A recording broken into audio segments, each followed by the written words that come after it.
और बचपन। छोटी अवस्था से ही मैं बड़ा साहसी था। अगर ऐसा ना होता तो खाली हाथ सारी दुनिया घूम आना क्या मेरे लिए कभी संभव होता?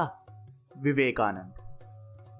12 जनवरी 1863, प्रभात का समय। स्त्री पुरुषों के दल मकर समतमी के स्नान के लिए गंगा की ओर जा रहे थे।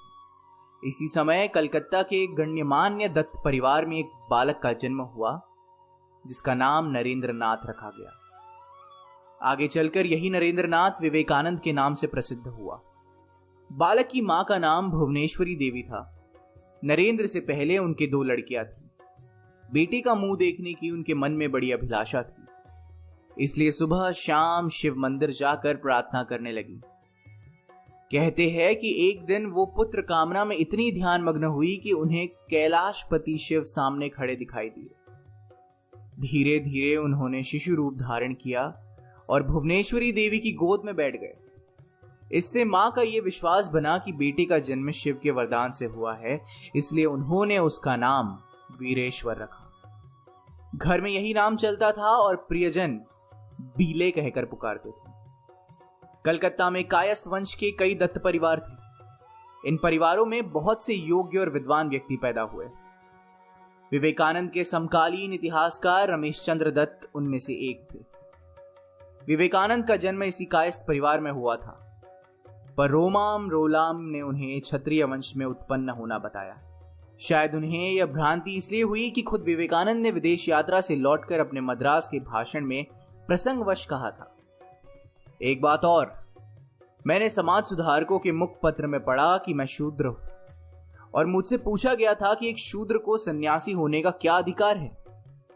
तो इस पर मेरा उत्तर यह है कि मैं उन महापुरुष का वंशधर हूं जिनके चरण कमलों पर प्रत्येक ब्रह्मांड यमाय धर्मराज्य चित्रगुप्ताय वै नमः उच्चारण करते हुए पुष्पांजलि प्रदान करता है और जिनके वंशज विशुद्ध क्षत्रिय है।